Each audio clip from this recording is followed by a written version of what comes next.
As a man is born, so shall he die, which means something must kill a man. Sometimes it is in terms of notes, coins, or account balance. Something must kill a man. Sometimes it is brewed or triple distilled and matured for 18 years. Something must kill a man. Sometimes it is a crack. And not just any crack, no. Wet, warm, and slippery. Something must kill a man. Sometimes a man just wants to cross the road, then is hit by a Nissan Juke and dies of embarrassment. Something must kill a man. Sometimes a man goes to bed, wakes up in the morning and finds himself dead. Something must kill a man. In this spirit we bring you the story of Omwami, a man who believed that if we die, we die. After all, something must kill a man.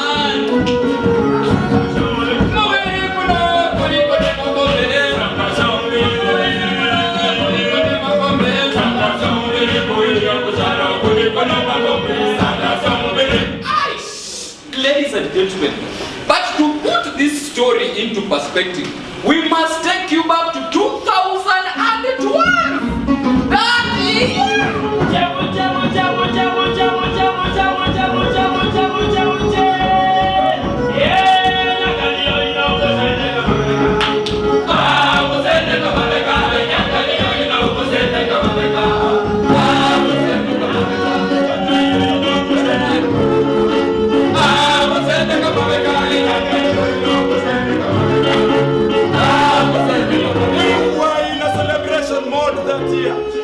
Our village had been plastered on the map of Kenya. We had produced an academic giant, a man, a myth, a legend, and everything that comes with it.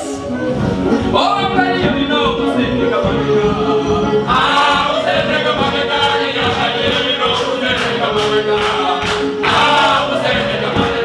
Now, this is the story of Omwami, son of his mother, confident of his father, and an academic giant of our time. Omwami, son of Mzee Baraza Omaina, was a very bright man who hailed from our village of Sirakaru. The man had scored straight A's, something that attracted all the major news outlets in the country.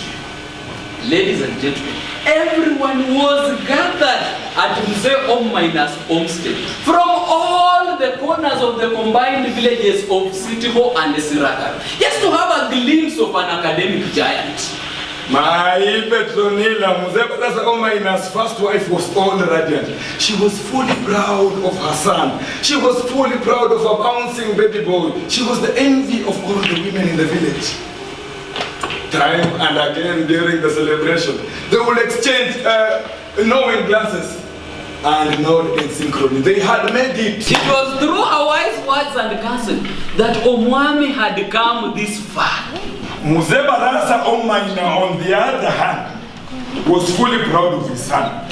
He wanted everyone to know that that was his son Omwami, named after his grandfather Omwami, who was named after his great-grandfather Omwami, who was named after his great-great-grandfather who? Omwami. Now, to cement his frame in the village, he paraded his 5 wives and a multitude of children who possessed his triangle head. Baraza Omaina was a polygamous man and he was proud of it. The man was married to 5 wives, those that we know, and a multitude of children that he had refused completely to count, retorting that. Ladies and gentlemen, we doubt that he knew his children, all of them by name. For those of you who grew up in polygamous families, especially those from Luya, you will agree with me that wives back there are always in a reproduction tiki-taka. Yani, shika mimba, nishike. Things in these homesteads are like relay. Mtu akimalizia kijiti anapea mwenzake.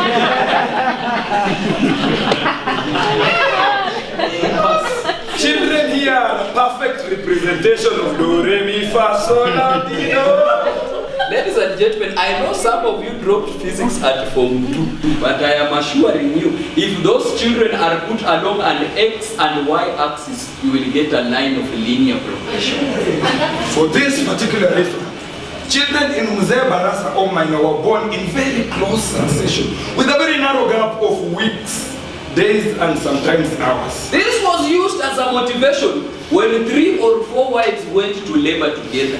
Midwives will be heard telling a woman, "Hey, push faster so that yours is counted as the elder one." Now, You know the elder one gets the bigger share of the land, right? Now this complicated the naming system completely, because where we come from, children are named after seasons, ancestors, and sometimes insects.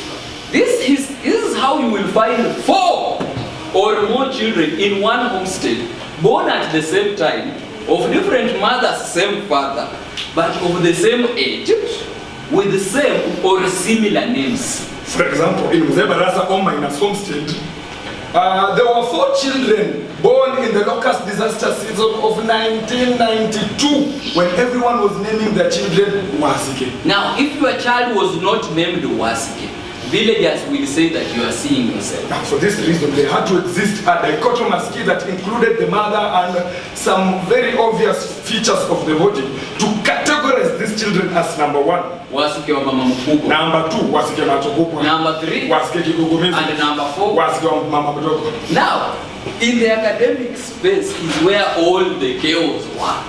Imagine having 4 children with the same name and surname.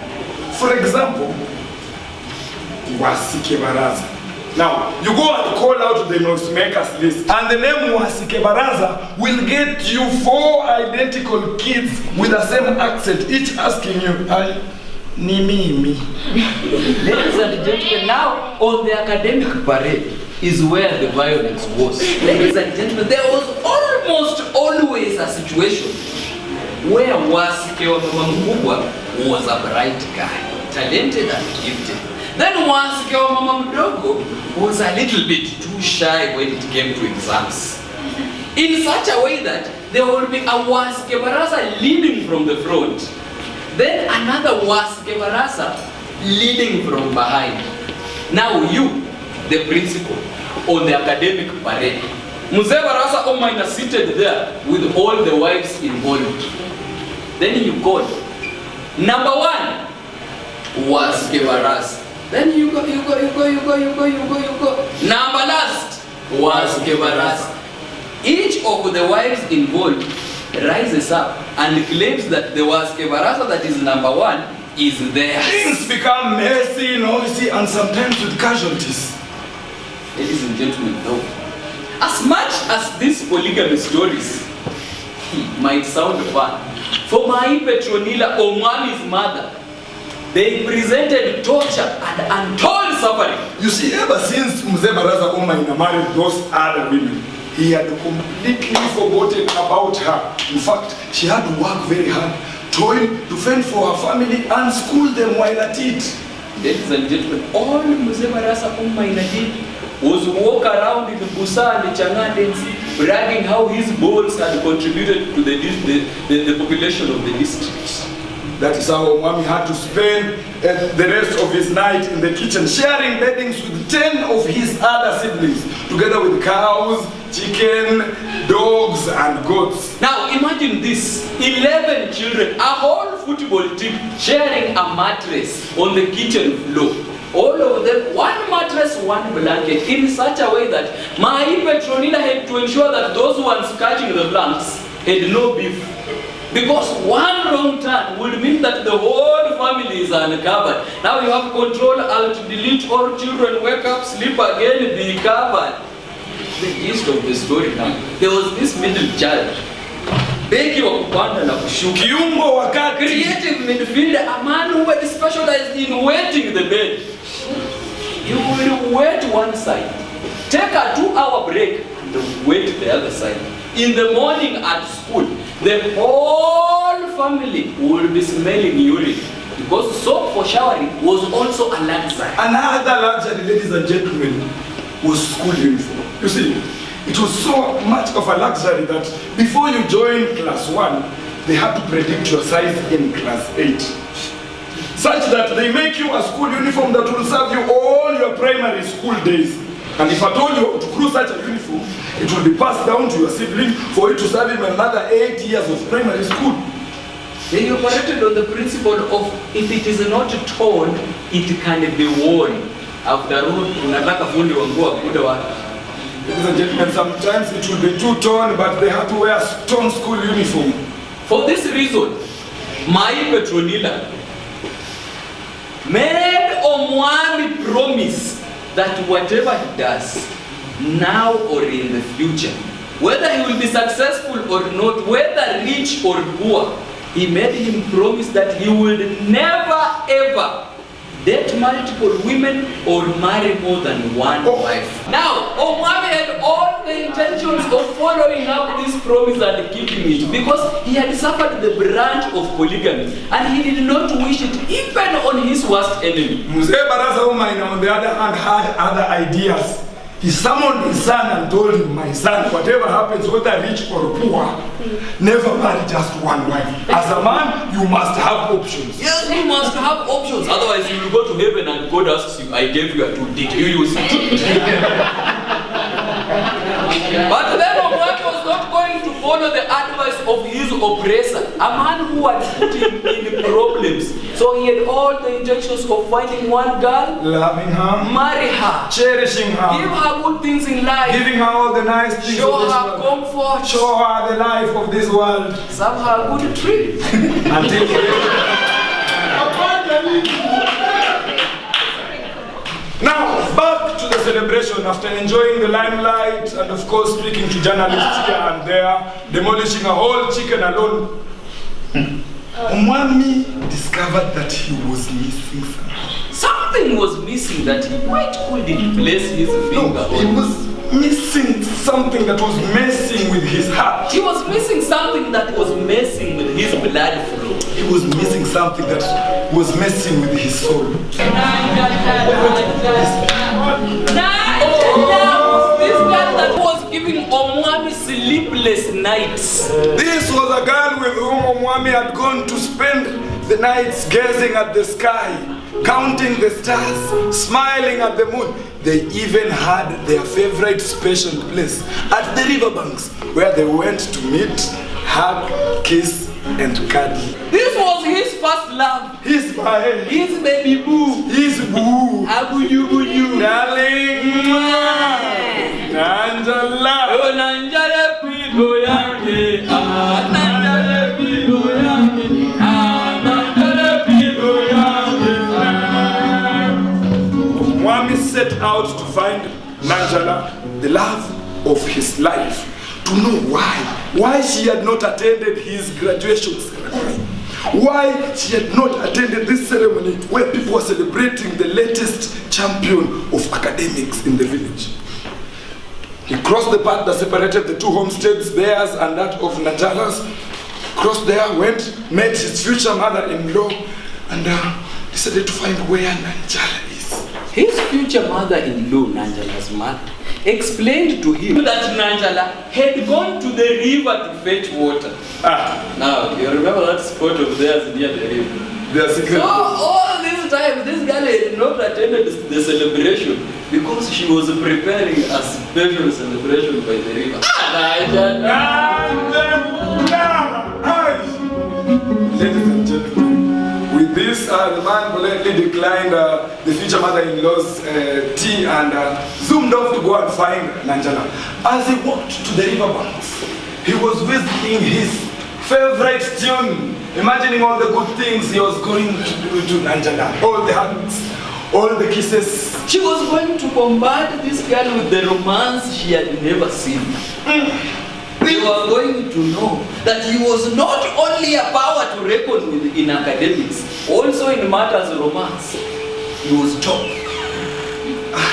Is this girl aware of the kind of hugs and kisses that Omwami was preparing to afford her?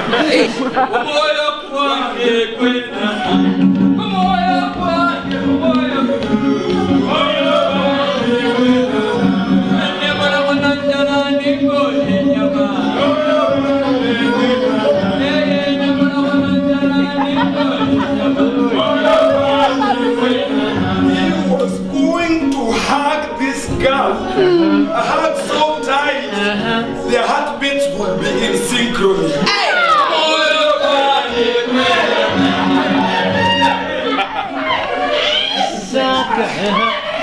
When he was heading to the river, just near the spot, he saw a strange phenomenon. Vegetation was shaking over him strangely. No, what could be this? No, Paulette, are you familiar with this phenomenon where a cassava stem shakes as if a mole is eating it from the root? Are you? Now, this has nothing to do with cassavas and moles. Out of curiosity, Omwami moved closer. This time, he could hear a scream. And it sounded like his baby boo, his bae, Nanjala. And she was crying, she was expressing pain. Mommy could not take it. A strong male black bulky figure strangling his baby boo, Nanjala. Nanjala on the other side, on the other hand, was holding on a tree, crying her lungs out. How dare he? How dare this man? In this time and age. Gender-based violence. Who has the guts? Who has the temerity? Who has the nerve? The audacity. To do this to an innocent, small, young church girl. Ish, using all his strength, Omwami pounced on the man and tried to pull him away so that he sees the face of this shameless oppressor. But then it seemed like the more he tried to pull the man away from Nanjala, the more Nanjala tried to pull the man back. No, it became a tug of war.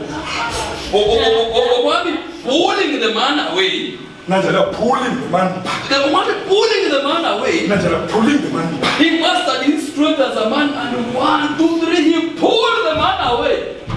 That is when he realized it was Wambi Lianga, aka Wams, his father's shamba boy. And from how he was looking, Omwami realized what was actually happening here.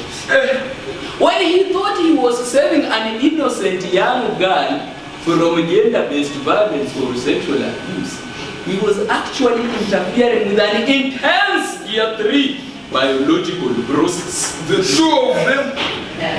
two of them looked at him in disgust.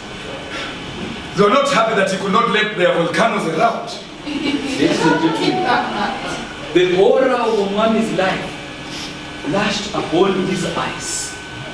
Here was Nanjala, his lover, his baby boo, a girl who had taken a vow of abstinence with Wambi Lianga, aka Wambi, aka Wams, his father's shababu, doing natural acts at their favorite place.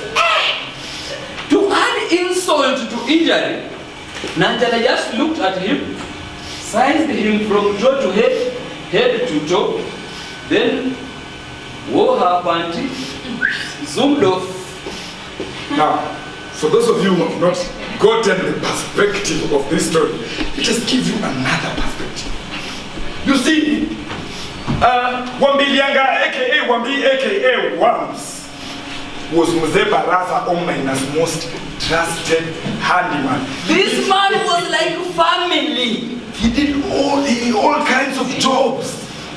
ranging from fetching firewood, washing goats, washing the compound, splitting firewood. And now Mommy had just found out that he had the additional duties of splitting the firewood. Now, I know up here you are asking yourself, how a girl can substitute an academic giant, a man whose future was so bright that villagers were going blind, with an illiterate shamba boy. But that means you don't understand the dynamics of village romance. Dynamics of village romance are controlled by three main factors. In fact, you can say the three main factors affecting village romance. Factor number one is time. Village women, village damsels, village curies, village shorties. They like attention. They like attention here, attention there, attention everywhere. But then, Omwami had buried himself in books in a bid to save his mother from the brand of polygamy. He was not there. Wambilianga, aka Wambi, aka Wams on the other side, finished his assignments at 12 noon. From 12 up to tomorrow 7, he was for real. Now, who was winning here?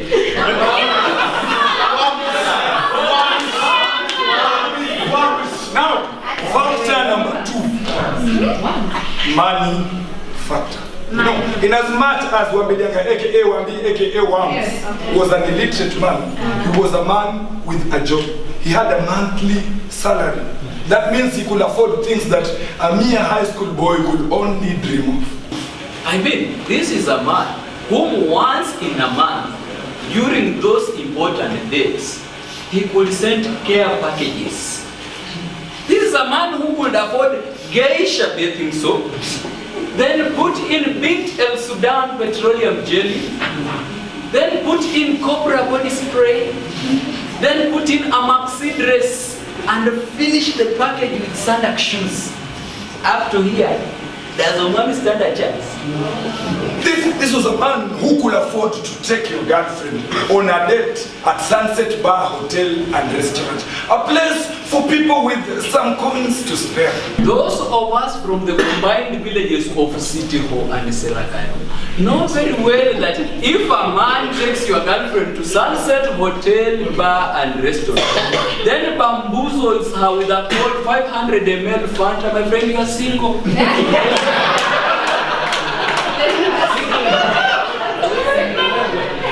Sunset Hotel, Bar and Restaurant was a very unique place in our village.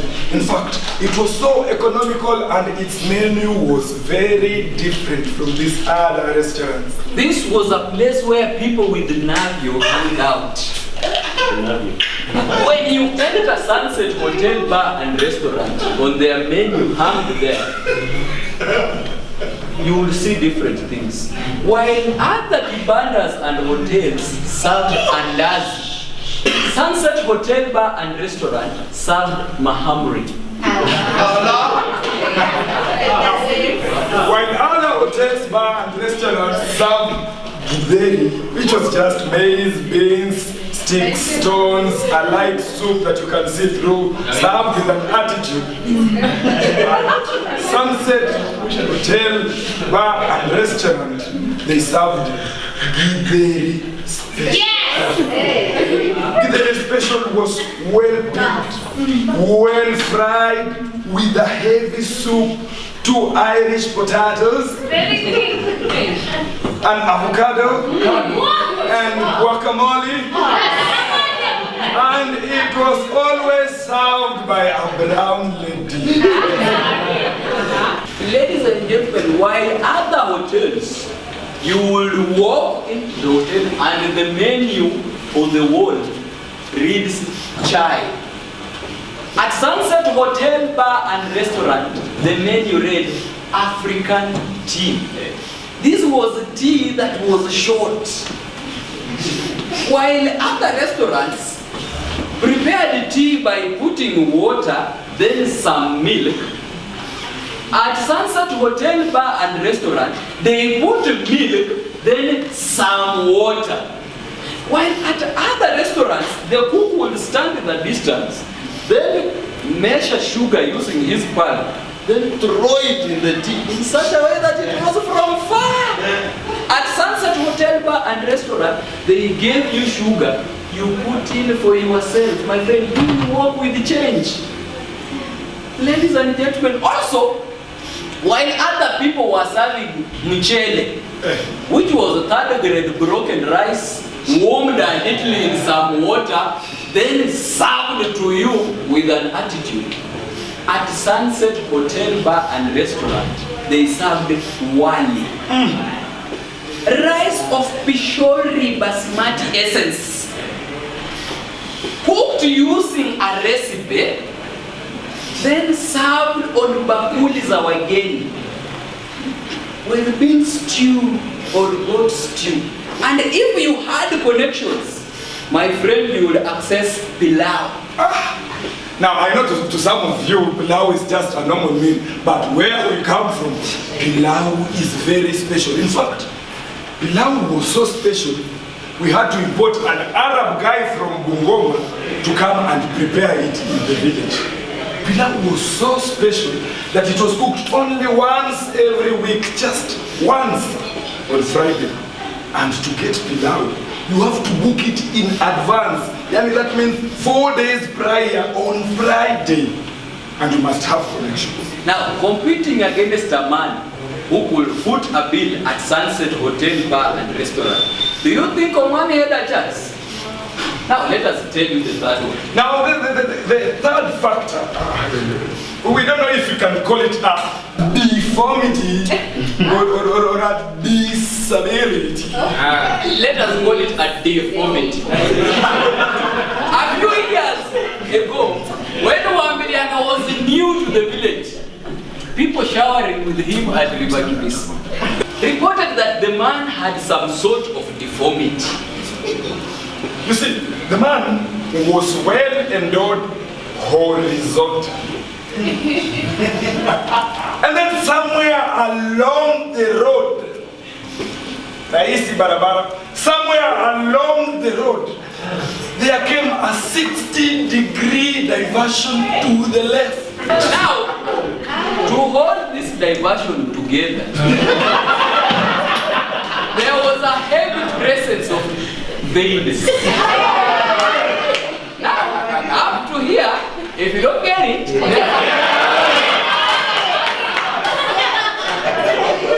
ever since this news came out, women have been following Wambi, aka Wambilianga, aka Wams everywhere, giving her goodies for philanthropic purposes.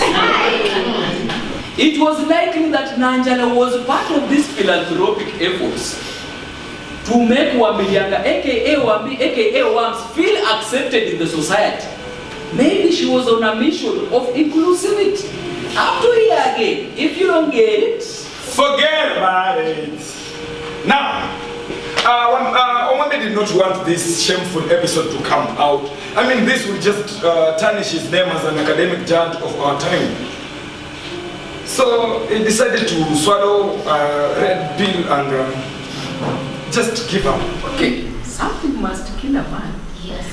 But not being Nanjala's boyfriend has not killed anyone so far. Yes. And if it does, if we die, we die. After all, something must kill a man.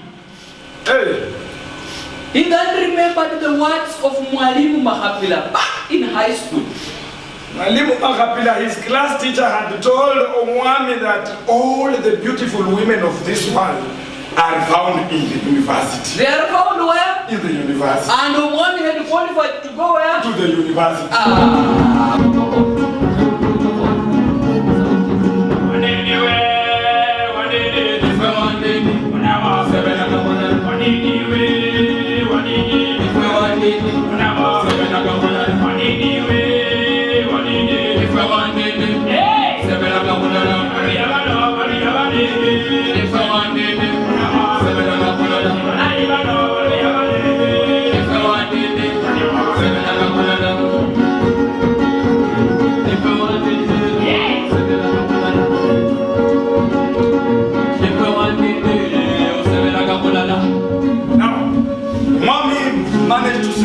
a place in Jomo Kenyatta University of Agriculture and Technology, JKUA, in the coveted College of Engineering. And when Omwami arrived at the proverbial Juja boys, he did not see any boys.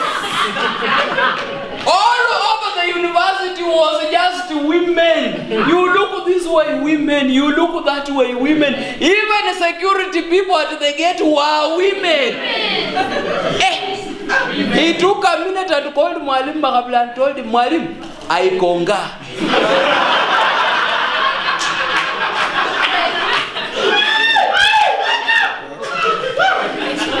University ladies were beautiful and they were everywhere.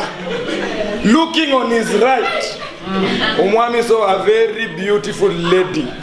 Looking at her smile, the man was confused. And then looking at her eyes, he got lost into her eyes, trying to find his way into her heart. What? She had matched the color of her eyes to the color of her nails, to the color of her purse, to the color of her outfit, to the color of her wig, to the color of her shoes. This lady looked like an angel. Before you could take in that beautiful sight, he saw another beautiful lady. What is this place? And this one was like nothing he had ever seen before. She strutted like a peacock, and whatever she was carrying behind there could be seen right from in front here. But Luyas were chosen. Omwami saw scores and scores and scores of women, but none of them played the strings of his heart like Julieta.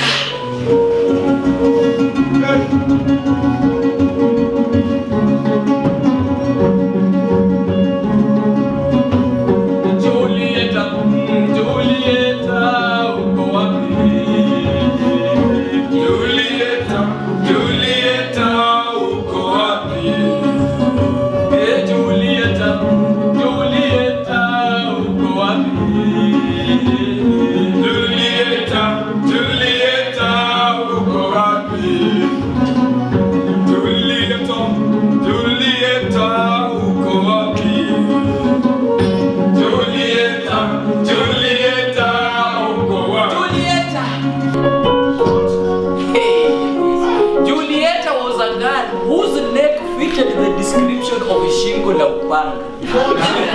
And she had a complexion just above Maji ya Kunde. Eyes, ladies and gentlemen, they were macho ya Kikombe, and her hair, her natural hair was nywele ya Singa. This lady was so beautiful, ameumbwa akaumbika. In fact, ukiona vyaelea, jua ni Juliet. Julieta, Julieta, uko wapi? Julieta, Julieta, uko wapi? Now, as we are in the culture of giving credit where it's due, we must tell you, ladies and gentlemen, Omwami did not work very hard to get Julieta. The man did not do anything to get Julieta. In fact, it was as if his Luya ancestors were just rewarding him for joining Jomo Kenyatta University of Agriculture and Technology. This one, he got it on a silver platter. It all started back in campus on the first day of lecture, as the man was busy trying to grasp IBE 101, Introduction to Basic Engineering. As the lecturer was disseminating equations on the board, 10 minutes into the lecture, Omwami did not know that besides him, there was an empty seat. Another 10 minutes into the lecture, he felt a soft hand tapping his shoulders. And when he looked up, he saw the most angelic face he has ever seen in his life. A girl with a beautiful smile, with a bewitching gap between her teeth. Smiling down upon him, the man froze. Now the lady broke the ice by asking, kuna mtu kwa hii kiti? Now, any of you who has ever gone to an institution of higher learning, you know there is no pickup line more epic than kuna mtu kwa hii kiti.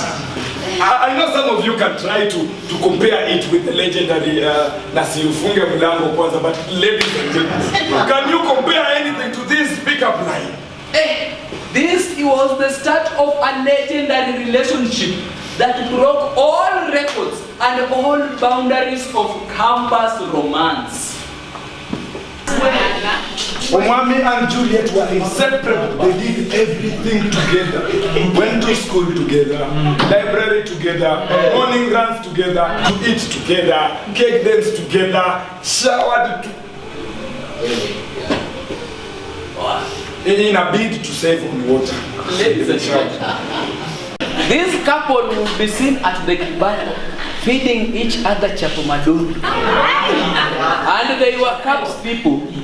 Now when they go for cups, they call for one black, two straws.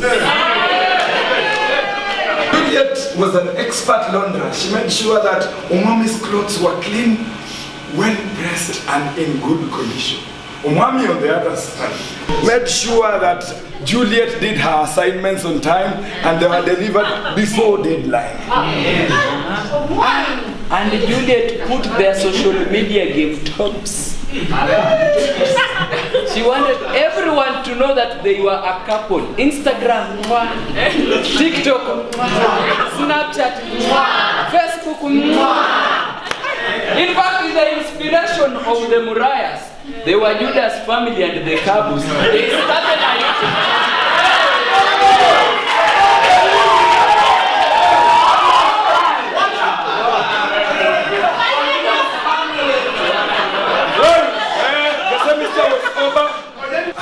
Omwami took very nice photos of Juliet from all possible angles. He wanted to show his mother that he had bagged a big one. In fact, he would have liked to take Juliet to Siraka and walk with her in the market on the market day to show the villagers that he had not gone to Nairobi only to study. He had also bagged himself a good one. But Juliet's uncle who lived in Kasarani was what we call a Mulay. He insisted that Juliet must stay in the city for the short holiday. Anyway, Omwami was raised to respect his elders. He respected the uncle's wish.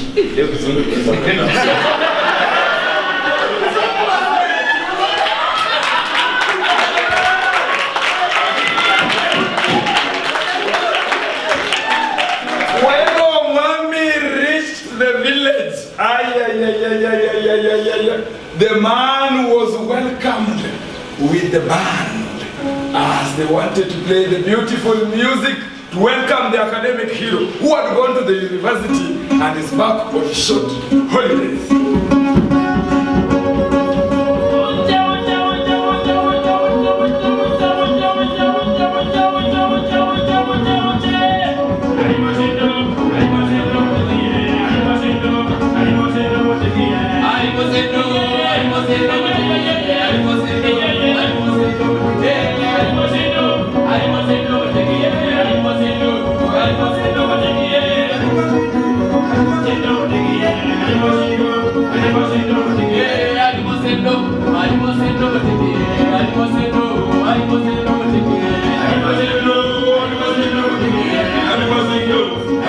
Hey, the man would escort him from home, from the market to home. Hey, ladies and gentlemen, on the path home, villagers would give him way, then greet him with a slight bow for a respected academician. Omwami on his back walked with a slight slant, as if to signify that he was carrying the future of the village on his shoulders. Ladies and gentlemen, Omwami had changed his accent. Instead of the usual Muriena Balebe, the man had graduated to Warak Farm.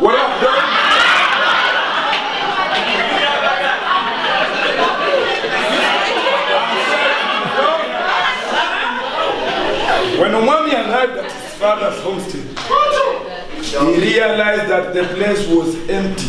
But this could be understandable because, you know, it is the wedding season. All of a sudden, two figures dashed across the compound. If you are not keen enough, you would confuse them with these dwarf devils called Rimakombe. Upon dashing back, Mommy realized that they had a striking and resounding resemblance to Wambilianga aka Wambi aka Wams. At that very moment, Wambilianga aka Wambi aka Wams appeared from the shamba, carrying his jembe, and looked at Omwami's bewilderment. That was when he called, "Junior, boy, come greet your uncle from Nairobi." So these two were Wambilianga's children. I'm proud of you, fam. Thanks, bro. Yeah. Now, Wambilianga aka Wambi aka Wams went ahead and explained to Omwami and told him that those two were his first documented kids. The first one was called Oi, and then the second one was called Omwami Junior, named after Omwami, who had been the first man in our village to go to the university. They are here in the university, and the people were already naming children after him. So proud of you, Obi. I stay humble. Just like any other uncle from Nairobi, Omwami gave each of the twins 50 shillings and told them to be like him when they grow up. So Wambilianga aka Wambi aka Wams welcomed Omwami into the compound and then told him that he was going to introduce him to the mother of his children. Omwami was excited. He was going to be introduced to his sister-in-law. Maiwa boy. Wambilianga called out. A soprano came from the kitchen, followed by a sharply dressed female figure. When the figure was approaching, Omwami's sensory nerves registered a familiar figure. Where he met this guy? Oh, this was his former bae, the ungrateful girl Nanjala. Yes. What? It's like Wambilianga did not know the rules. Okay. Omwami felt he had left Nanjala to Wambi, but was he supposed to marry him? What happened to bros before hoes, fam?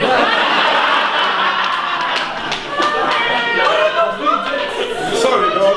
Although Omwami was disappointed, but wanting to keep the stature of the uncle from Nairobi, he gave each of the twins 50 bob and told them when they grow up, they have to be like him. We gotta chase the bag, bros. The remaining weeks of the short holiday were the most torturous to Omwami. He was sad and disgusted. He could not keep away the twins who kept nagging him, following him everywhere. Ango, simyako na games. Ango, na wewe andi hapa kwa wapi? Ango, sunibebe gongo. Where? Sasa yani kitu ya kukasirikia Mungu.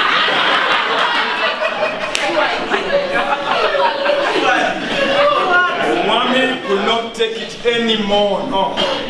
He made up excuses, traveled to the city to be with Juliet, the love of his life. Lucky for him, Juliet had not left the city, and she was there to receive him with hugs, kisses, and cuddles. Julieta, Julieta, uko wapi?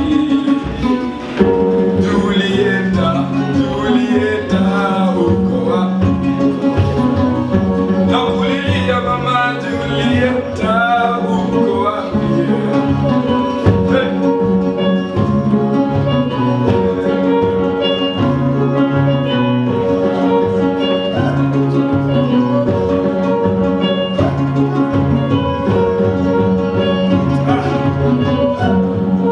Now, was a city girl raised in the ways of the city and well exposed. Omwami on the other side was a timid village boy with the looks and brains like those of Einstein.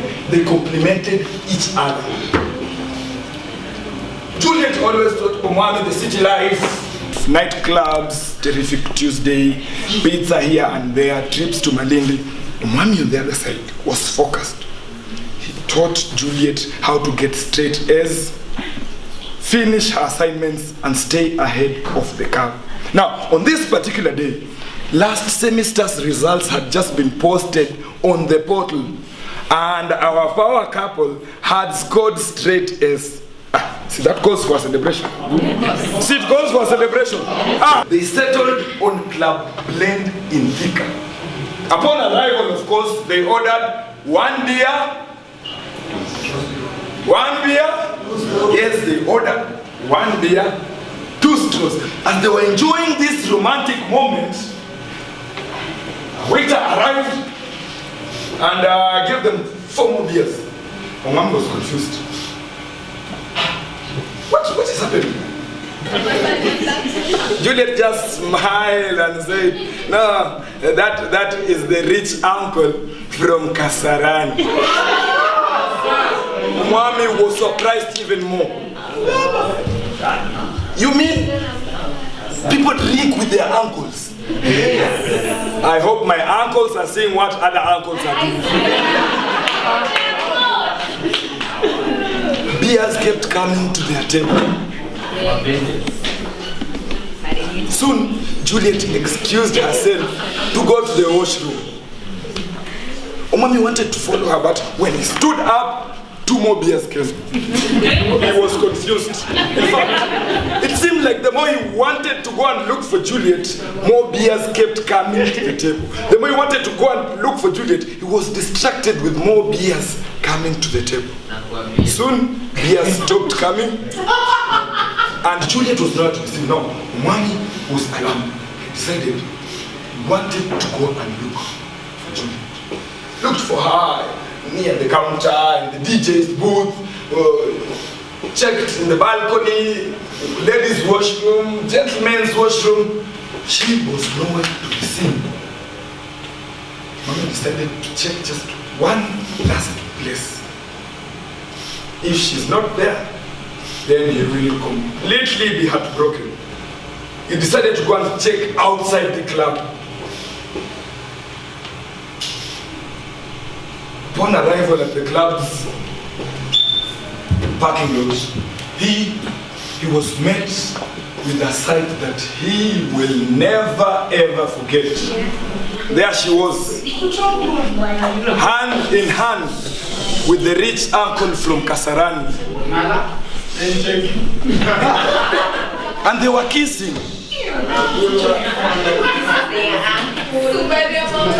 His lover, his baby, was seated on the uncle's Mercedes. Mercedes! Omwami could not stand the sight. He sat down. He felt tears cascading down his tomato cheeks. He was shaking like a chameleon on a frail twig. His legs were failing him. He could not control himself from crying. Through his balancing tears, he saw the figure of the rich uncle from Kasarani arriving, handing him 500 shilling notes and telling him, buy more beers, cousin ya Juliet. Aye, cousin? So, if this is Juliet's uncle, and Omwami is Juliet's cousin, does it mean these two gentlemen are related? With this thought, Omwami cried even more. He felt the world spinning around him. He felt his vision becoming blurry. His legs were wobbly. It was all dawning on him. All the weekends Juliet had spent with the rich uncle from Kasarani. all the leftover pizza, expensive liquor, expensive cologne, the money they had used to get themselves matching kitenges, the money they had used to get an expensive bed sitter at Gate C. It was now all dawning on him. All this while, Omwami had been in Nairobi's most discreet love triangle. He had been in Nairobi's most secretive threesome.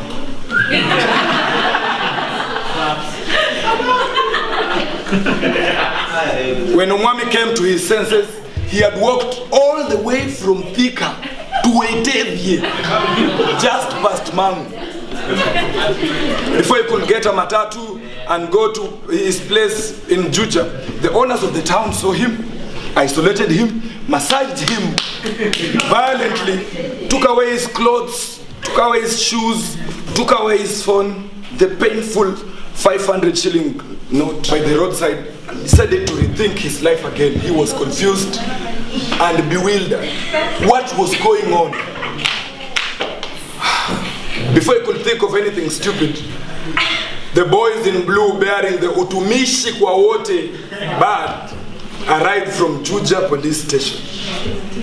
For the very first time, the local Mwananchi was happy to see a policeman.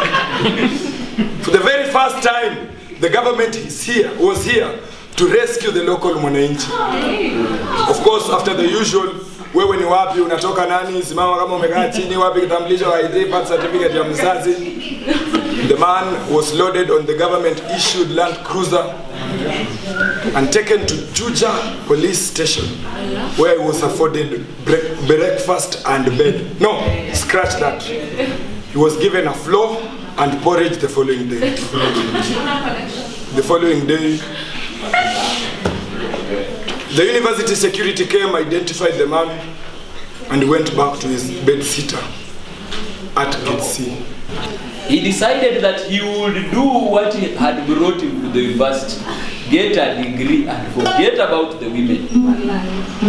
He decided that he would focus on academics. To him, it was only through academic excellence that he would get the resources to keep a woman.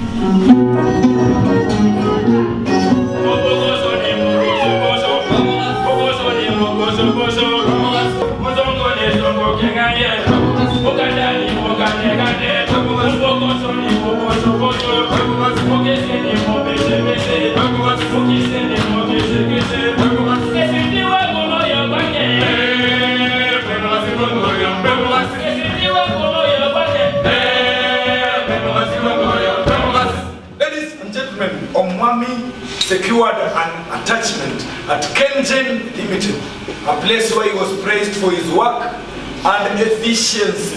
His bosses loved him and they promised him a job after his studies. Of course, in his Luya handsomeness, very many girls, fellow interns and attachés were attracted to him, but the man refused their advances.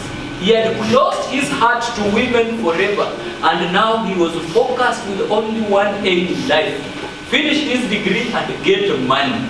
Although Omwami rejected many advances from many women, he noticed a very unique lady. Her name was Chep Kemboi, favorably named Chep. Chep Kemboi, favorite as Chep, was posted to the business development department of the company. She was a third-year BBIT student, Bachelor of Business Information Technology at, guess the institution, JKUAT. Ladies and gentlemen, Omwami realized that Chep was a friendly woman and she was easily approachable. She had an interesting insight to life. She did not lack material things or money, no. In fact, she always carried packed lunch and had a modest sense of fashion. That is how they spent lots and lots of lunch hours under a mango tree in the company's compound. Chep empathized and sympathized with Omwami's past situation. and she was very understanding about his struggles in life. Soon the internship was over, and our mommy and Chip promised to link up the following semester, to link up and touch base. Next semester, everything went according to plan. They linked up And touch base. in Chip. Omwami found a woman he would have mature conversations with. A woman that they could talk business. We don't really know what Chip saw or found in Omwami, but Chip was happy. If Chip is happy, Omwami is happy. Of importance is happiness, or is it not? Yes. Omwami learned a lot of skills from this lady, ranging from business skills, social skills, networking skills. This lady even knew how to have fun like an adult. How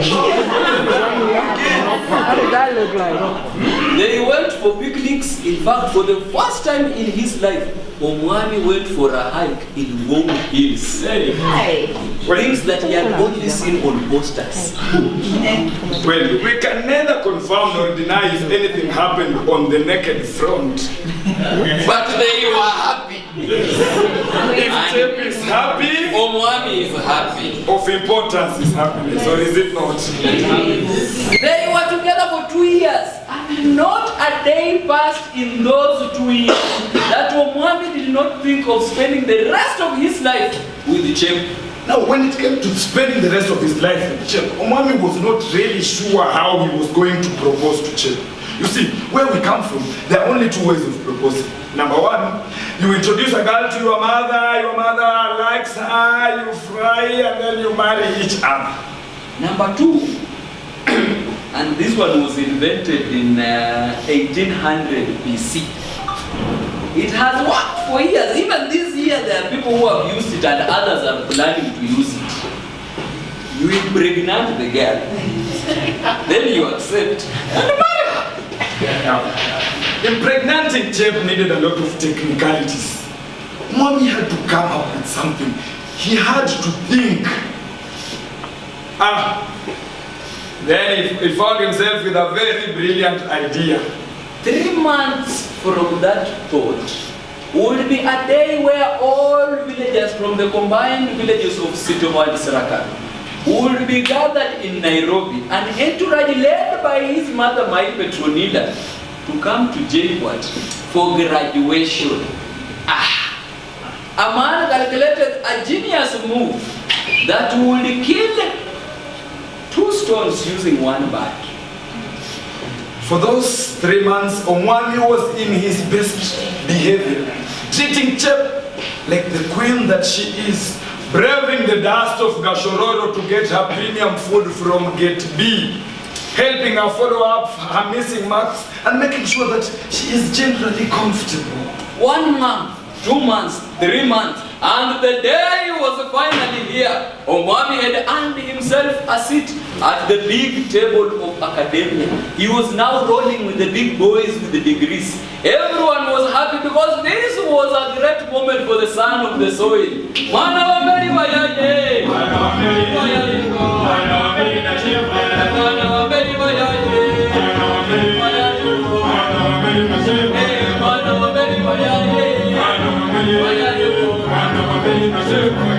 People traveled from all over the country to come and witness their sons and daughters being given the powers to read and write. Omwami was among the graduates of that year in the 27th congregation for conferment of degrees, honors, and doctorates at the university graduation pavilion. Even us from the combined villages of Sitomo and Sarakan who are not left behind, we chartered the services of Buvumilivu Green Line Safaris to pick us and drop us in Juja because we were going to Pare.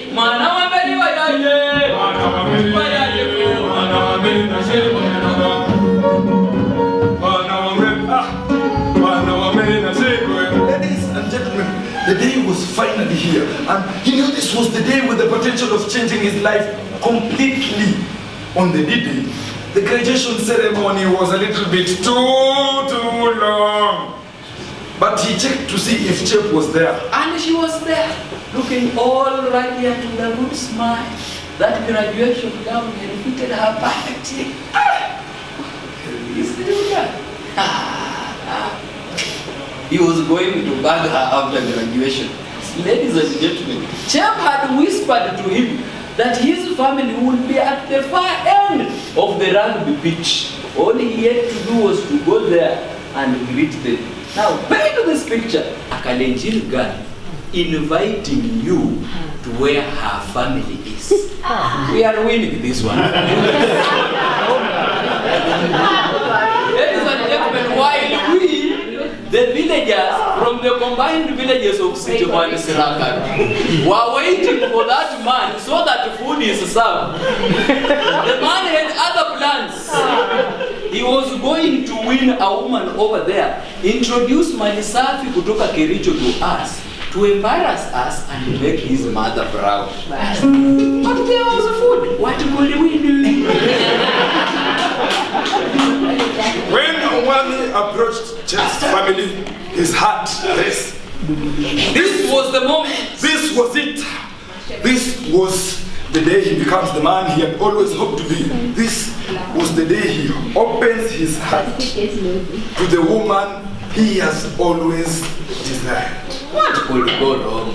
What could go wrong? I think the biggest thing you will get was maybe a no. But has a no ever killed a man? How many times have you been told no? Are you there? And if I told a no can kill a man? If we die, we die. After all, something must kill a man. When Chep saw Omwami from a distance, she rushed towards him and afforded him the tightest hug he has ever been afforded. Do you have the first picture? Now paint this second one. A Kalenjin girl hugging you in front of her whole family. This thing Omwami had taken, this bet was inside.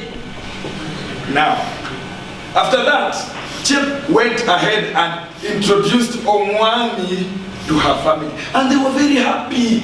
In fact, they thanked Omwami for always being supportive and being a good friend to their daughter, all through her academic journey in JKUAT.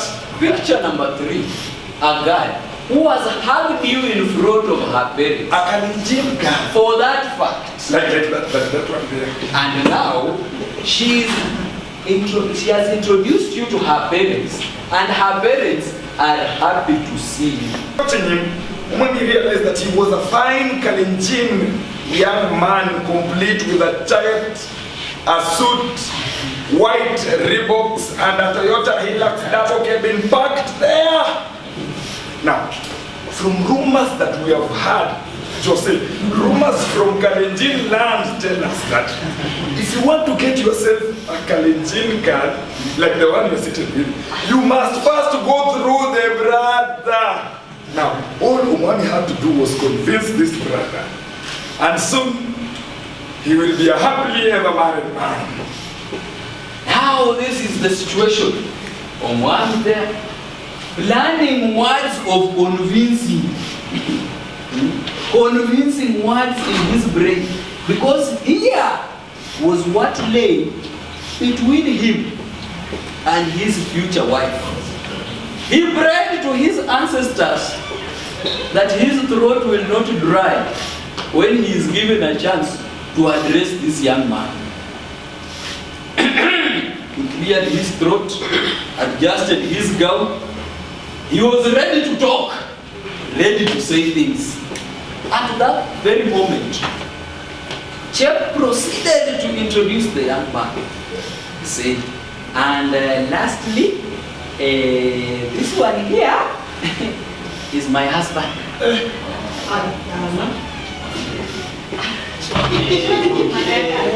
You are what?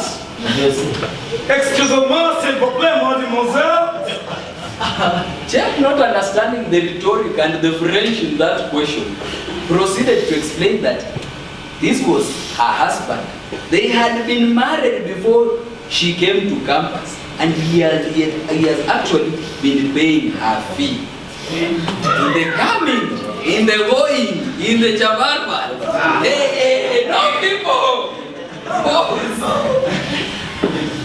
Well, the gentleman extended his hand to greet Omwami, shook his hand violently up and down sideways, then pressed it a little bit and looked into his eyes, as if to tell him, she is mine, bro.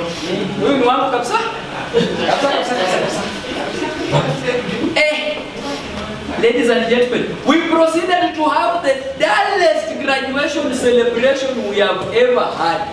Something that had not been worth sitting in a bus for 12 hours. Hey, we have been to better funerals, Bwana. Thank God they had already spent money and the food was here. And also, as you know, we are blessed with an appetite. Otherwise, we would have left that place purpose. Now, from this story, we learned one very important lesson. Whatever you are going through, ladies and gentlemen, whatever is going on in your life, please eat fast. You see, Lydia, when your girl texts you and tells you we need to talk, my brother, before you talk, eat fast. Because it is better to sleep with a broken heart and a full stomach than a broken stomach and an empty heart.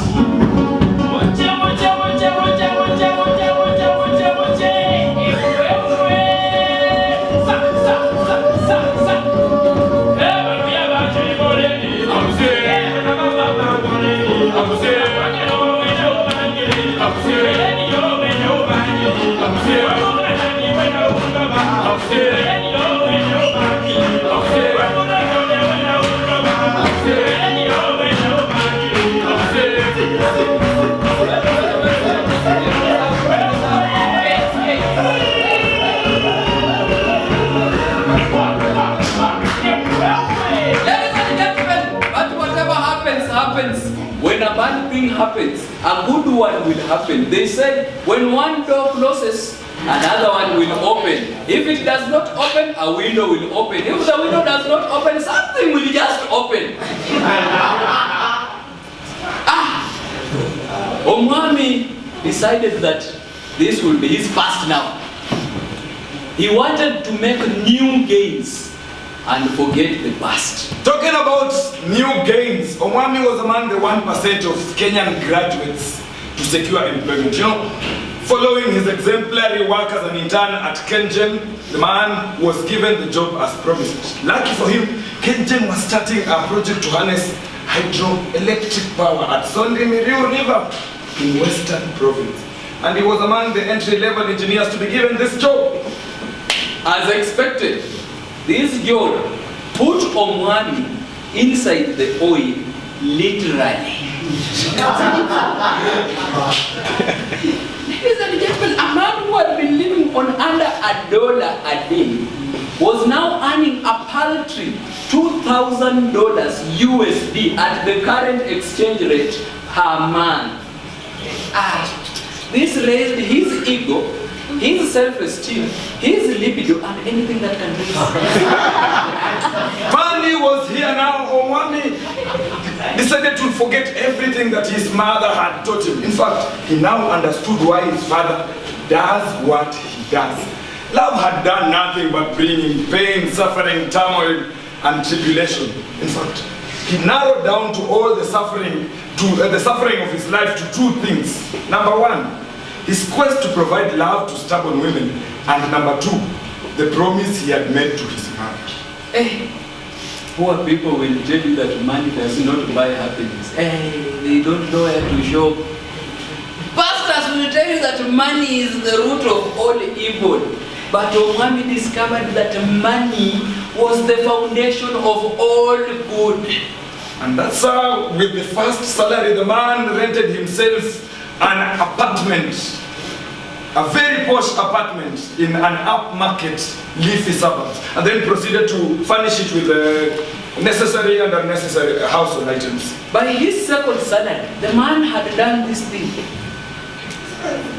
He bought himself a WRX Subaru Impreza, then fitted it with a loud exhaust as his signature in the neighborhood.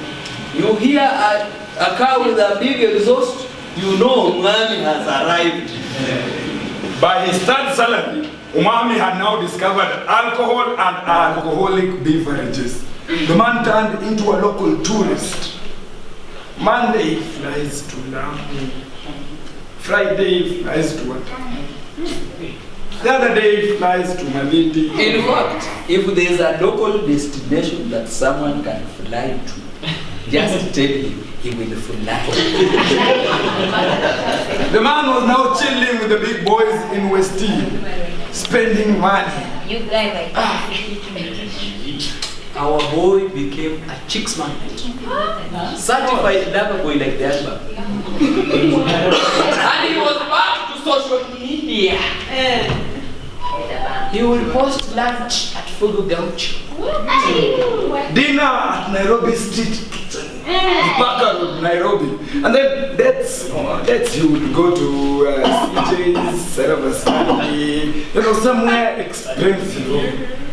The man developed a taste for all the expensive things of this world, ranging from cars, shoes, suits, and of course women. Hey, speaking of women, she also. If a woman looked at your husband twice, you will be single, lost, and singing those love songs to other people.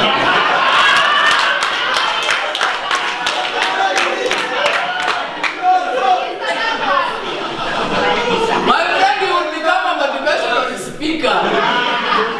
You will become an ardent follower of Amerix and his masculinity study, which is based on 4 main pillars. Number 1, maintain your frame. Number 2, shower cold water. Amerix is that. Number 3, sleep on the floor. Number 4, incident. Sign your bones. Omwami became a man who was indiscriminately promiscuous. The man who would leave a woman, a very beautiful one for that fact, in his apartment in Nairobi, fly to Mombasa to be with another one in Bamburi, then pick another one on the SGR back, have her at Syokimau in an Airbnb, then go back home looking all humble. Tell the one she had left in the house that he was having a bad day and he needed nothing. Mommy discovered that money is not the root of all evil. No. In fact, he discovered that money can buy you visa to a very special place. That money could buy you visa to Thailand, the land of all sweetness. And if sweetness was going to kill him, so be it. After all, if we die, we die. Something must kill a man. Omwami was surprised that he had had a hard time finding and keeping women. And now all he had to do was present himself and women would come rushing towards him. Omwami was the center of many cat fights in Nairobi, ladies and gentlemen. In one instance, when ladies were fighting over him, Omwami just stood there observing and then declared, it is even said that in some incidences, women would opt for a handshake or a coalition, where all of them will just let Omwami and coexist peacefully. After all, he could afford them both. They will be hard telling each other, sis, I am not the enemy. Imagine, no? The enemy is poverty.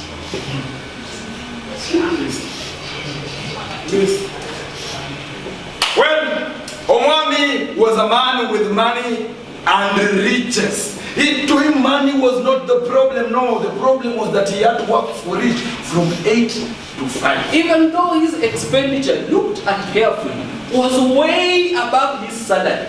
If you ask him where he got the extra money, the man will tell you, bro, God. The man was a true description of the life of the party. He was the expert at spanking the bottle's bottom and declaring the bar open. This was a man whose name was known. 3 names, in fact, were very well known by all managers of all high-end clubs. This was a man who would walk into a club. If someone called him Omwami, here I am Billy. If someone called him Kiogozi, I am Tatu. If someone called him Mwanawe, you would pull him, bring him on his table and drown him in alcohol. Omwami will start his revs in West T. Throw his buddies a couple of bottles at Milan. Get to 1824 just in time for some Amapiano vibes. And then finish his night at the tunnel where he will explore a few tunnels. Back in the village, Omwami was the king of the village, the epitome of success, the spender of spenders. Village circumcision soloists gathered at the banks of River and formed songs that would praise him from morning to evening, telling him, Omwami what he must do.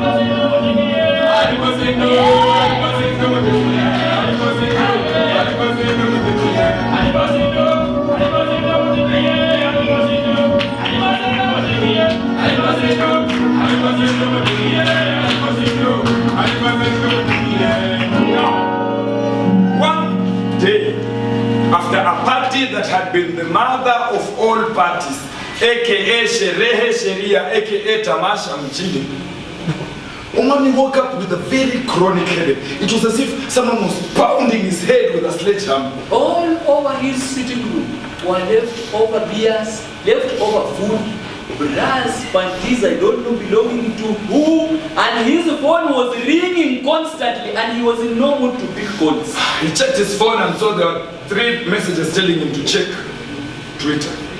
He logged in reluctantly, and boy was he trending at number 1.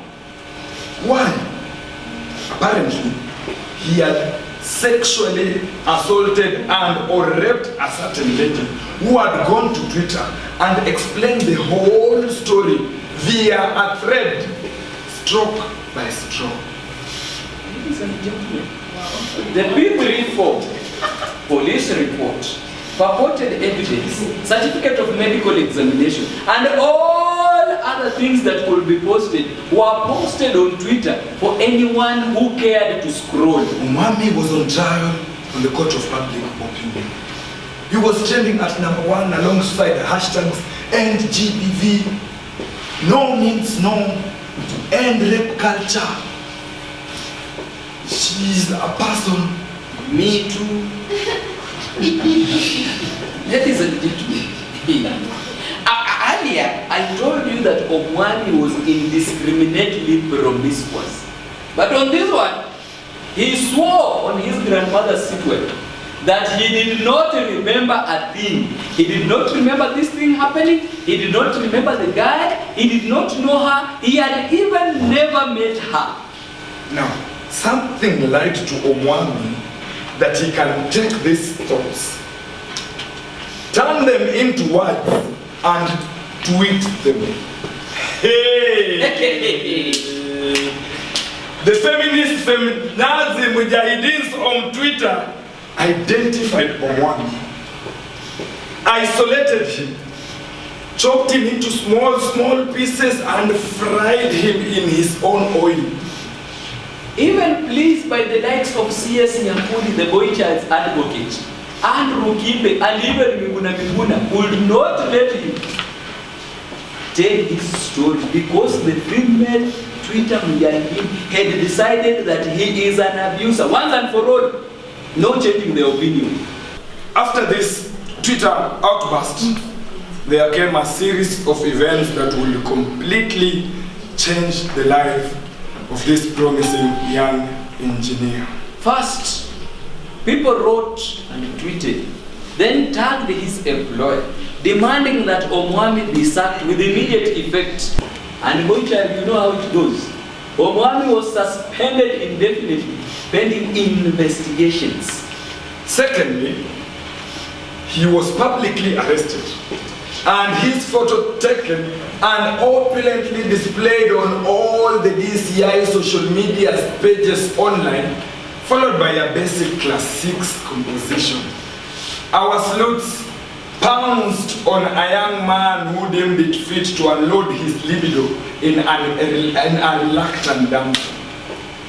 Now, the third event, activists from all over Nairobi gathered at Nairobi's Uhuru Park, lit candles and held posters and banners commemorating the lives of victims of gender-based violence. Lawyers came together and decided that they would defend the lady pro bono. A bill was even started and people contributed generously. Now, Omwami was arrested and charged and terms of his release discussed, which was a little bit unusual, but given that he was a first-time offender, the judge was a little bit lenient on him. There were talks of an outside-of-court settlement, but the state insisted that this case, this particular case, has to be argued to its conclusive end. And that is how poverty visited Omwami. The man had no cash. The court declared that he has to part the cash bond of 1 million and a surety of the same amount. Now, since he had not saved anything, he had blown into alcohol and women. His properties, including household goods and his beloved Subaru Impreza, were to be auctioned for those amounts to be raised. Omwami became an overnight pauper. He lost his job, lost his savings, lost his dignity. His reputation was down in the drains. No one wanted to associate with him. They say east or west, western is the best. In the serene, green environment, he went to seek refuge away from the hustle and the bustle of the great city of Nairobi, full of betrayal. He was sure he will be welcome. After all, they say, "Eshenyu na eshenyu, kata neshiunya." Yours is yours, even if it stinks.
Welcome where? Which village? When Omwami landed in Sirakaro, he discovered that he was the latest subject of gossip and rumor mongering. He discovered that his family, both extended and nuclear, were enduring mockery left, right, and center. All manners of rumors and speculations were being peddled around like that herb from Jamaica. Now, ladies and gentlemen, in the market, there was a rumor that Omwami had messed with the daughter of a big person. Like, And that man had sworn to finish him completely. I am telling you, completely. Me, you know, sure. See, those of us who went to Omami's graduation while eating at a Sunset Bar Hotel and Restaurant, we heard people saying that they were sure Omami, as usual, has invested in women and put himself second. That can be true. There was also this woman in the China days. Omami had involved himself in wash. Hey! Now he was in the village to hide from law enforcement. Indian Ocean. Hey. Come. See, there's another rumor that Omami has got the big disease and he's here to seek traditional healing. His grandmother said that a villager with a black hat looked at him with bad eyes. Now they were planning to slaughter on his grandfather's grave to bring money back to Bongo. Marco. I'm telling you. Are you for real? I am for real. Now, amidst all these rumors and speculations, Omami chose to focus on himself entirely. In fact, he took leftover cement, made himself weights, and made himself a makeshift gym to work out while following up with proceedings at Milimani Court. Once again, Omami swore that he was done with the women completely. This time he was not going back on his word. His word was his bond. No women from now onwards. The man's routine was limited to waking up, going to the shamba, eating, morning run, gym, eating, gym, repeat. He even discovered that this Amerix thing is not bad after all. In fact, the man graduated and reduced from 4 P's that are, you guys know them: protect, provide, precede, and penetrate, and reduced them to 3 C's, 3 P's: physical workout, proper diet, and proper rest. And now he swore that he will die for any other reason except women. Omami swore that he would rather be taken out by a sniper or a firing squad, you know, just like any other real man would do, than to be taken out by a woman. But let his reason not to die not be women. If we die, we die. Okay, something must kill a man, but let not that thing not be women.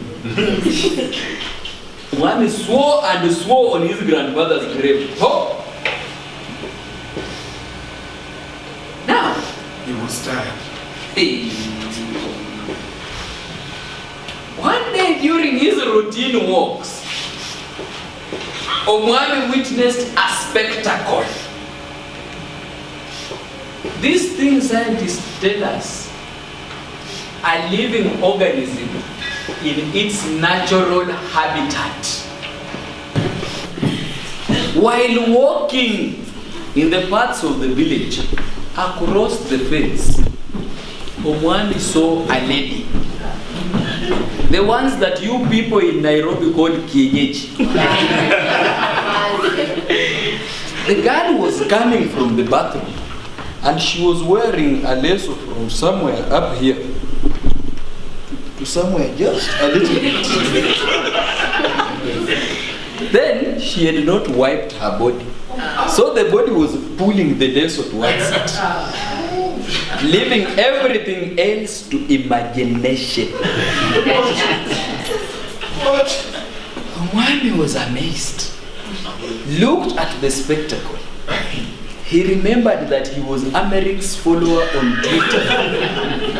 He apologized in advance. Master, I know I follow you on Twitter, but on the ground, things are different here.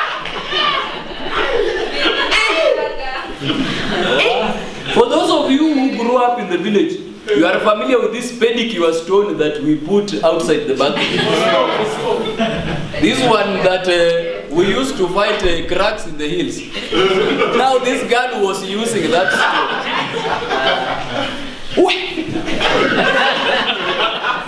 She was causing a mini earthquake behind her.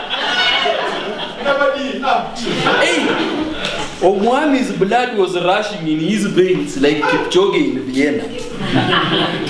His heart was beating like drums of African Divine Church of Msalaba. He found himself pocketing involuntarily.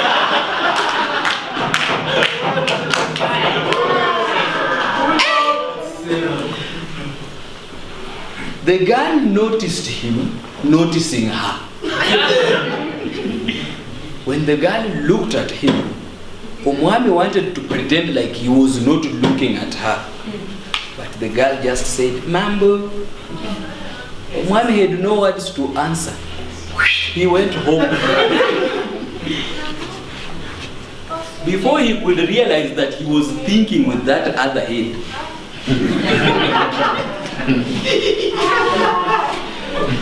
Omwami did not sleep. He was moving from this side of the bed to the other, thinking about that woman. It was now that he realized the drought that had beaten him. Next day, he sought to find out who the girl is. He was told that the girl is Magdalene Nassam, aka Magda.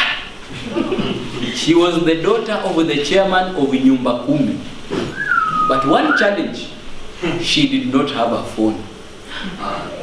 Now, this prompted Omwami to activate the book of Village Boy Seductions in the principles of village romance.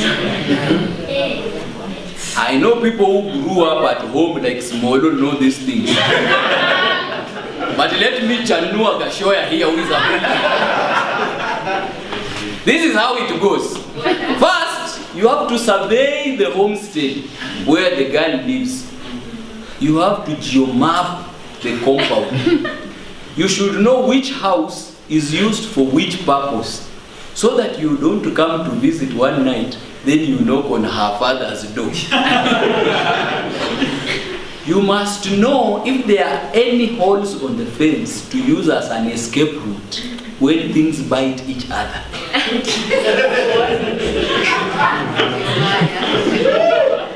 You should also know if they have dogs and if they are normal dogs or mbwakali.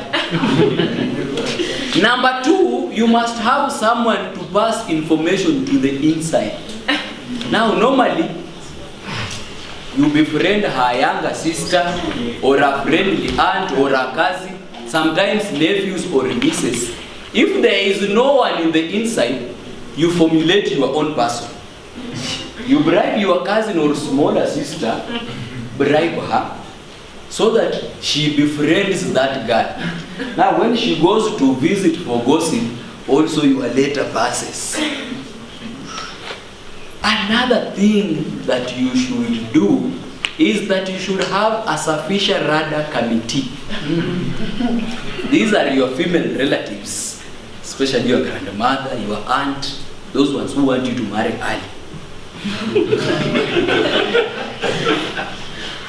Whenever that girl is in any social setting, their work is to talk good things about you.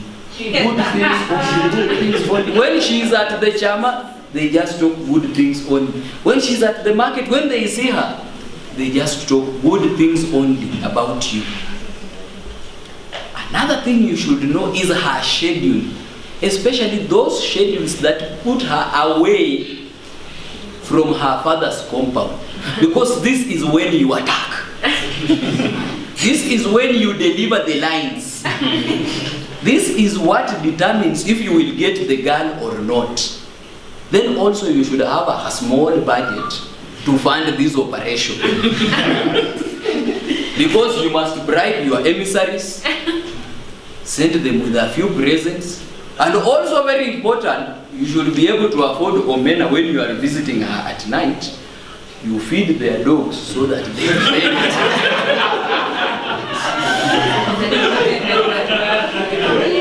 Now, you should look out for villagers, those people of the mouth.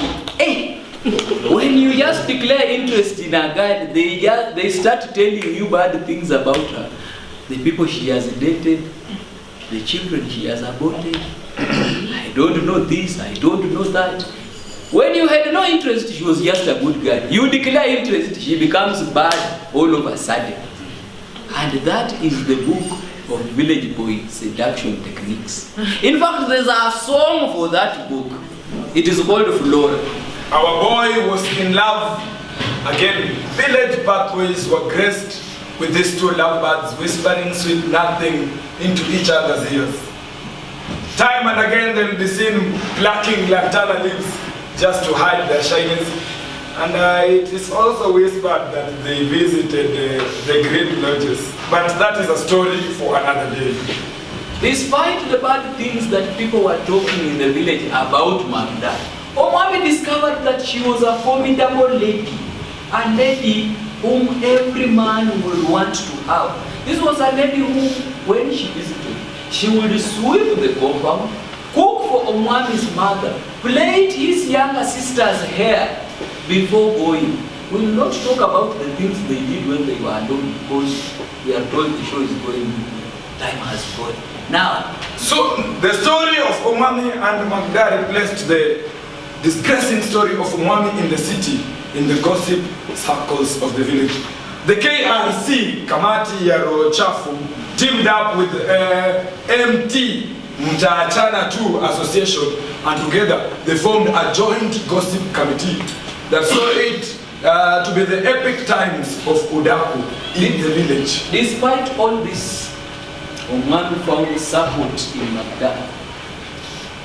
She was his pillar of strength as he was facing his court at Milimani Locals. This, of course, earned him trips to Nairobi when Omwami was required to attend the hearings physically. And bloggers who had missed him in the Nairobi scene had a new story to write. Omwami na kienyeji fulani.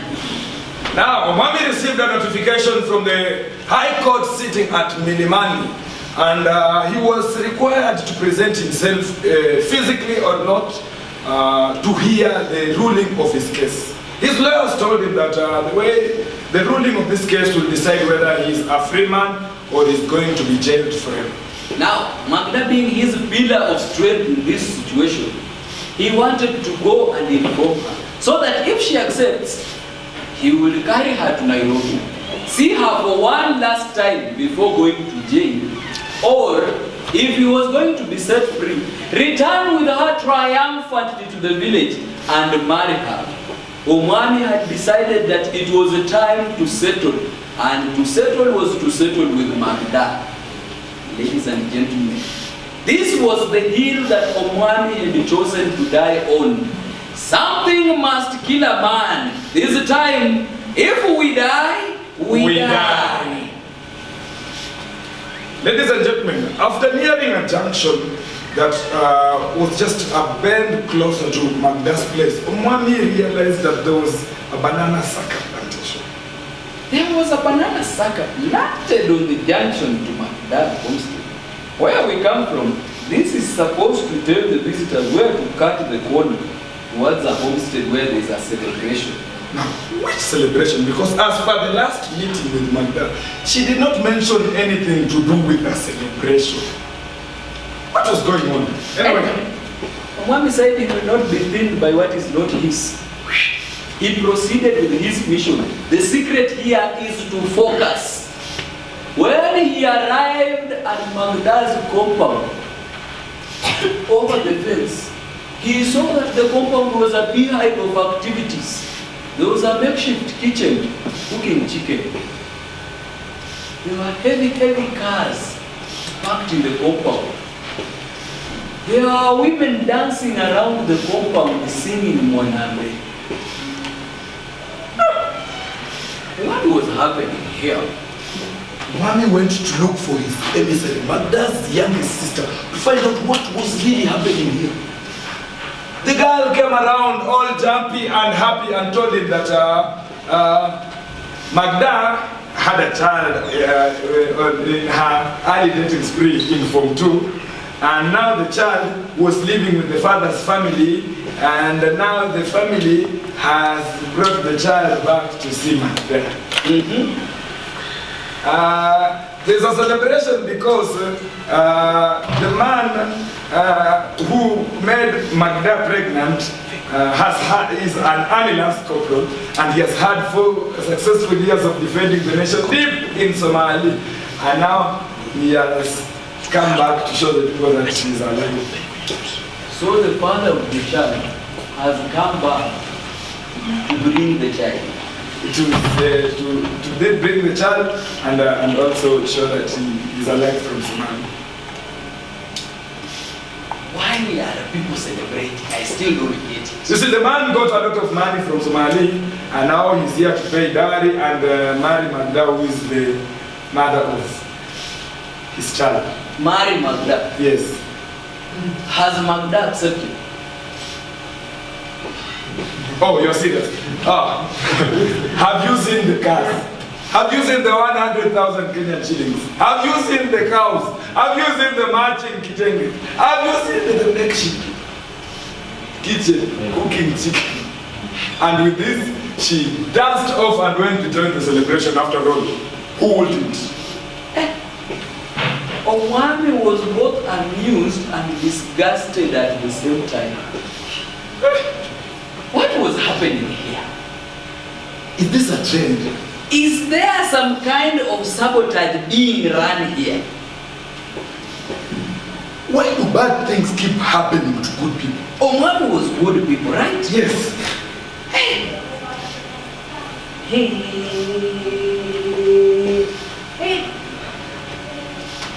Omwami was eating L's, left, right, and center. The man had been beaten at half-time, full-time, and extra time. He had been walloped a good one in the city and at home. He had been snatched, broiler and kienyeji. Hey! One will not he joined the village circumcision soloist.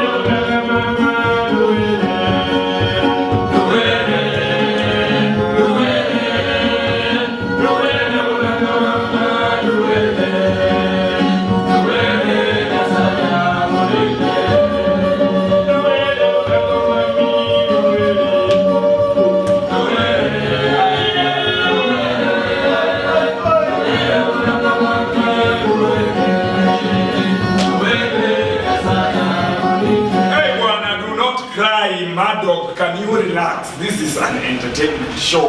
We have good news for you.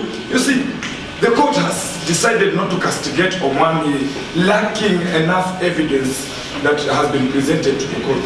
Apparently, independent examinations by independent doctors proved that there was no evidence of forceful penetration.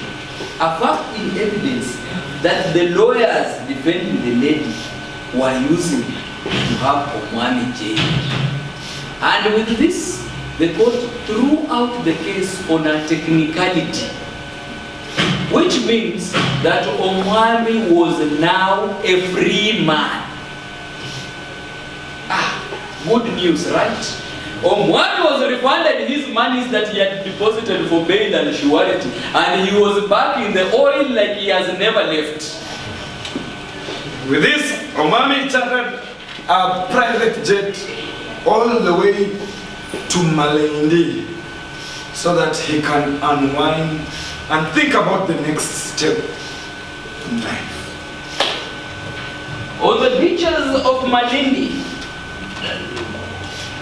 Mwami thought, recalculated, took out a drawing board and wanted to know why his life was going the way it was going, even after following his mother's advice. After reminiscing and thinking about it, thinking about his life, all the character development that he had been afforded, starting with Nanja, and then came Chepkeboy, and came Juliet, and then came Chepkeboy, and then all the women that he had partied with, including those that had sued him. Those witches. And now, Magda. And then he realized that he was performing another person's item.